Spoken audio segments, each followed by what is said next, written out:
जय हिंद दोस्तों। पिछले वीडियो में हम लोगों ने देखा था अवतल दर्पण में F बराबर r/2 तथा उत्तल दर्पण में भी F बराबर r/2 हम लोगों ने सिद्ध किया था।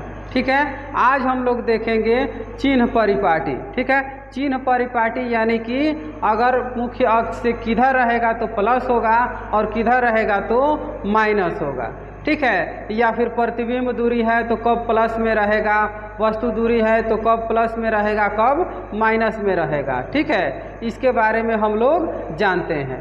ठीक है, तो सबसे पहले हम देखते हैं अवतल दर्पण में, ये हो गया अवतल दर्पण। ठीक है, कौन सा दर्पण है? अवतल दर्पण। इधर हमने पेंट कर दिया। ठीक है, और इसके बीचों बीच से ये जो गुजर रही है ये क्या है? प्रधान अक्ष है। ये क्या है? ये ध्रुव है। ठीक है, क्या है? ध्रुव है। ठीक है, चिन्ह परिपाटी। ठीक है, चिन्ह परिपाटी। ठीक है, कब? तो हम लोग दर्पण में या फिर लेंस में कोई भी दूरी हम लोग कहाँ से मापते हैं? तो हम लोग अक्ष से, मुख्य अक्ष ध्रुव से मापते हैं। कहाँ से मापते हैं? तो ध्रुव से मापते हैं। ठीक है, ये जो दर्पण का जो केंद्र होता है इसको हम लोग ध्रुव कहते हैं, और ध्रुव के बीचों बीच से गुजरने वाली रेखा को हम लोग क्या कहते हैं? प्रधान अक्ष या मुख्य अक्ष कहते हैं। ठीक है, तो हम लोग देखते हैं ये कौन सा दर्पण है? तो अवतल दर्पण है। ठीक है, ये हमारा ध्रुव हो गया और इधर हमारा हो गया दायां।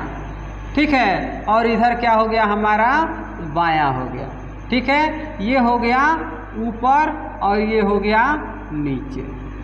ठीक है, ऊपर नीचे दायां बायां। ध्यान से देखिएगा आप लोग। तो हम अगर अक्ष से, कहाँ से? केंद्र से कहाँ जाते हैं? बाईं ओर जाते हैं, यानी कि हम किधर जा रहे हैं? इधर जा रहे हैं। तो क्या हो जाएगा? निगेटिव हो जाएगा। क्या हो जाएगा?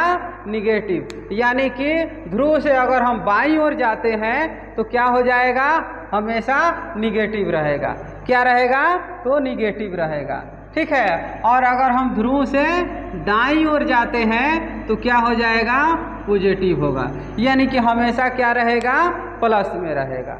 ठीक है, अगर हम दाईं ओर जाते हैं तो प्लस रहेगा और बाईं ओर जाते हैं तो माइनस रहेगा। ठीक है, इसके अलावा देखिए, अगर हम मुख्य अक्ष से ऊपर जाते हैं, ठीक है, कहाँ जा रहे हैं? तो मुख्य अक्ष से ऊपर जाते हैं तो भी क्या हो जाएगा? पॉजिटिव होगा। क्या हो जाएगा? प्लस होगा। ठीक है, क्या हो जाएगा? प्लस हो जाएगा। और अगर मुख्य अक्ष से नीचे आते हैं, ठीक है, कहाँ आते हैं? मुख्य अक्ष से अगर नीचे आते हैं तो भी क्या हो जाएगा? निगेटिव हो जाएगा। ठीक है, क्या हो जाएगा? निगेटिव हो जाएगा। ठीक है, तो हम लोगों ने क्या क्या देखा कि अगर केंद्र से, ठीक है, केंद्र से अगर बाईं ओर जाते हैं तो क्या हो जाता है? निगेटिव हो जाता है, और केंद्र से दाईं ओर जाते हैं तो क्या हो जाता है? पॉजिटिव हो जाता है। ठीक है, और मुख्य अक्ष से ऊपर जा रहे हैं तो पॉजिटिव हो जा रहा है, और मुख्य अक्ष से नीचे आ रहे हैं तो क्या हो जा रहा है? निगेटिव हो जा रहा है। ठीक है, अब बताइए, वस्तु दूरी को हमेशा मुख्य अक्ष के ऊपर रखते हैं। वस्तु को हमेशा कहाँ रखते हैं? मुख्य अक्ष के ऊपर रखते हैं। तो बताइए, वस्तु की ऊंचाई जो है वो पॉजिटिव में होगी कि निगेटिव में होगी? तो हमेशा क्या होगी? किस में होगी? पॉजिटिव में होगी। तो वस्तु दूरी जो होती, वस्तु की ऊंचाई जो होती है हमेशा पॉजिटिव में होती है। क्या होती है? हमेशा पॉजिटिव में होती है। ठीक है, और प्रतिबिंब कहाँ बनता है? मुख्य अक्ष से नीचे बनता है। अगर नीचे बन रहा है तो वो क्या हो जाएगा? निगेटिव हो जाएगा। क्या हो जाएगा? निगेटिव हो जाएगा। ठीक है, प्रतिबिंब की ऊंचाई क्या हो जाएगी? निगेटिव हो जाएगी। ठीक है, और देखिए, अगर वस्तु का प्रतिबिंब इधर बनता है दर्पण के पीछे, कब? अवतल दर्पण में दर्पण के पीछे बनता है, तो एक ही कंडीशन में अवतल दर्पण में वस्तु का प्रतिबिंब दर्पण के पीछे बनता है। कब बनता है? जब वस्तु को हम कहाँ रखते हैं? F तथा P के बीच, यानी कि ध्रुव और फोकस के बीच में रखते हैं वस्तु को, तो उसका प्रतिबिंब दर्पण के इधर पीछे बनता है, जो काल्पनिक सीधा होता है और वस्तु से बड़ा होता है। तो इस कंडीशन में क्या हो जाएगा, प्रतिबिंब दूरी पॉजिटिव हो जाएगी। क्या हो जाएगी, पॉजिटिव हो जाएगी। ठीक है, तो अवतल दर्पण में एक ही कंडीशन में क्या होता है, प्रतिबिंब दूरी प्लस में होगी, नहीं तो हमेशा प्रतिबिंब दूरी माइनस में ही रहेगी। ठीक है, अब हम लोग देखते हैं उत्तल दर्पण में। कहाँ, उत्तल दर्पण में। उत्तल दर्पण में ये हमारा क्या हो गया, उत्तल दर्पण हो गया, ये बीचों बीच से प्रधान अक्ष हो गया।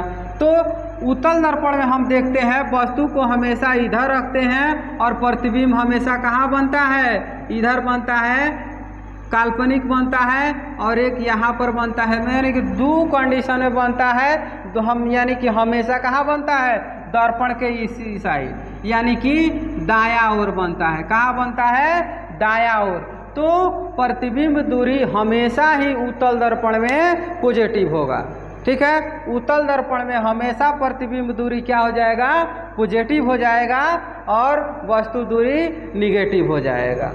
ठीक है, तो हम लोगों ने देखा, क्या देखा कि अवतल दर्पण में अगर क्या है, बाईं ओर जाते हैं तो निगेटिव होता है, और दाईं ओर जाते हैं तो पॉजिटिव होता है।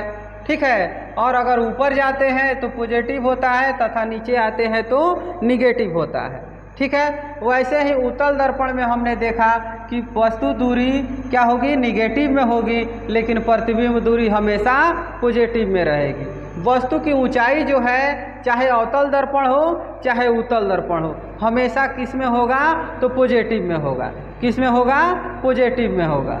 ठीक है, और प्रतिबिंब दूरी या फिर प्रतिबिंब की ऊंचाई बदल सकती है। अगर इधर बनता है नीचे तो निगेटिव में जाएगा, तो अवतल दर्पण में नीचे बनता है तो निगेटिव में जाएगा, लेकिन उत्तल दर्पण में हमेशा इधर ही बनता है, तो किस में होगा, पॉजिटिव में होगा। ठीक है, प्रतिबिंब की ऊंचाई हो चाहे वस्तु की ऊंचाई हो, उत्तल दर्पण में प्रतिबिंब की ऊंचाई हो चाहे वस्तु की ऊंचाई हो, दोनों हमेशा पॉजिटिव में ही रहेगा। ठीक है, आप लोगों को समझ में आया होगा। अब हम लोग बताते हैं, जैसे हम लोग मैथ पढ़े हैं, मैथ अगर आप लोग पढ़े होंगे तो आप लोग देखे होंगे, जैसे आलेखीय विधि से हम लोग हल करते हैं, तो उसमें देखते हैं क्या होता है, ऐसे होता है एक्स एक्सिस और क्या होता है, वाई एक्सिस होता है, एक्स एक्सिस और वाई एक्सिस होता है। ठीक इसी के जैसा है, मैथ के ही जैसा ये भी है। देखिए कैसे, यहाँ पर 0 होता है, इधर 1 2 3 4 5, इधर हो गया 1 2 3 4 5, इधर भी 1 2 3 4 5, इधर भी हो गया 1 2 3 4 5। अब देखिए, हम लोगों को पता है कि इधर क्या होता है, माइनस होता है, और इधर भी क्या होता है, माइनस होता है, और इधर सब में प्लस होता है, और इधर भी ऊपर जाते हैं तो प्लस होता है। देखिए, तो इससे मिल रहा है, इधर हम जा रहे हैं तो दायां ओर जा रहे हैं तो प्लस हो रहा है कि नहीं, यहाँ पर भी देखिए दायां ओर जा रहे हैं तो प्लस हो रहा है। इसमें देखिए बायां ओर जा रहे हैं तो माइनस हो रहा है कि नहीं, इधर भी देखिए बायां ओर आ रहे हैं तो माइनस हो रहा है कि नहीं। इसमें भी ऊपर जा रहे हैं हम लोग तो क्या हो रहा है, प्लस हो रहा है। इसमें भी देखिए ऊपर जा रहे हैं तो प्लस हो रहा है। इसके अलावा देखिए इसमें भी नीचे आ रहे हैं तो माइनस हो रहा है, और इसमें भी हम नीचे आ रहे हैं तो माइनस हो रहा है। यानी कि अगर आप लोग मैथ में पढ़े हैं ये एक्स एक्सिस वाई एक्सिस, तो आप लोगों को कोई दिक्कत नहीं होगा, क्योंकि सेम टू सेम वैसे ही है। ठीक है, जिस तरह इसमें पॉजिटिव निगेटिव होता है, ठीक वैसे ही इसमें पॉजिटिव और निगेटिव होता है। ठीक है, आप लोगों को समझ में आया होगा। अब हम लोग देखते हैं आवर्धन के बारे में। ठीक है, किसके बारे में, आवर्धन के बारे में। आवर्धन क्या होता है, ठीक है, आवर्धन तो हम देखते हैं आवर्धन। ठीक है, आवर्धन क्या होता है, तो आवर्धन होता है प्रतिबिंब की ऊंचाई तथा वस्तु की ऊंचाई के अनुपात को हम लोग क्या कहते हैं, आवर्धन कहते हैं। ठीक है, आवर्धन किसे कहते हैं, लिखते हैं आवर्धन।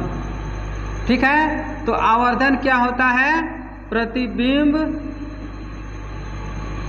की ऊंचाई, ठीक है, तथा वस्तु की ऊंचाई, प्रतिबिंब की ऊंचाई तथा वस्तु की ऊंचाई के अनुपात को, ठीक है, के अनुपात को आवर्धन कहते हैं। क्या कहते हैं, आवर्धन कहते हैं। ठीक है, प्रतिबिंब की ऊंचाई तथा वस्तु के ऊंचाई को हम लोग क्या कहते हैं, आवर्धन कहते हैं। ठीक है, प्रतिबिंब की ऊंचाई तथा वस्तु के ऊंचाई को आवर्धन कहते हैं। ठीक है, प्रतिबिंब की ऊंचाई तथा वस्तु की ऊंचाई। ठीक है, अगर हम h से क्या करते हैं, प्रतिबिंब की ऊंचाई, ठीक है, कि वस्तु की ऊंचाई, पहले वस्तु होता है। ठीक है, तो वस्तु की ऊंचाई क्या हो, वस्तु की ऊंचाई अगर h हो तथा प्रतिबिंब की ऊंचाई क्या हो, h डैश हो, तो क्या हो जाएगा, h बटा h डैश। ठीक है, h बटा h डैश ये हो जाएगा। नहीं, प्रतिबिंब की ऊंचाई बटा वस्तु की ऊंचाई, तो प्रतिबिंब की ऊंचाई ऊपर रहेगा तो h डैश बटा h हो जाएगा, प्रतिबिंब की ऊंचाई बटा वस्तु की ऊंचाई। ठीक है, तो प्रतिबिंब की ऊंचाई क्या होती है, प्लस होती है कि माइनस होती है, माइनस होती है, और वस्तु की ऊंचाई प्लस में होती है। तो हम इसके लिए क्या लिख सकते हैं, वस्तु की ऊंचाई को हम किससे सूचित करते हैं, u से सूचित करते हैं। वस्तु की ऊंचाई को हम लोग u से सूचित करते हैं और प्रतिबिंब की ऊंचाई को हम लोग, प्रतिबिंब की दूरी को v से सूचित करते हैं। ठीक है, वस्तु की दूरी को u से और प्रतिबिंब की दूरी को v से। तो क्या हो सकता है इसके बदले, इसके बदले हो सकता है v बटा u हो सकता है कि नहीं, हो सकता है। और हम लोगों को पता है कि प्रतिबिंब की ऊंचाई माइनस में होती है, इसलिए हम क्या लगा देंगे, माइनस। तो आवर्धन को हम सूचित करते हैं m से, तो m बराबर क्या हो जाएगा, माइनस v बटा u। ठीक है, तो आवर्धन निकालने के लिए सूत्र क्या होता है, माइनस v बटा u। ठीक है, तो ये हमारा क्या हो गया, आवर्धन हो गया। ठीक है, क्या हो गया, आवर्धन हो गया। ठीक है, आवर्धन हो गया। ठीक है, इसके बाद से हम लोग देखेंगे अगले वीडियो में। ठीक है, अगले वीडियो में हम लोग देखेंगे दर्पण सूत्र। ठीक है, किसके बारे में देखेंगे, दर्पण सूत्र। क्या होता है, 1 बटा u प्लस 1 बटा v इजकल टू 1 बटा 1। ठीक है, तो अगले वीडियो में हम लोग सिद्ध करेंगे कि अवतल दर्पण में 1 बटा u प्लस 1 बटा v इजकल टू 1 बटा 1। ये इम्पोर्टेंट होता है क्योंकि ये 2022 का जो एग्ज़ाम हुआ था उसमें यह क्वेश्चन पूछा हुआ था। ठीक है, हो सकता है रिपीट भी कर दे।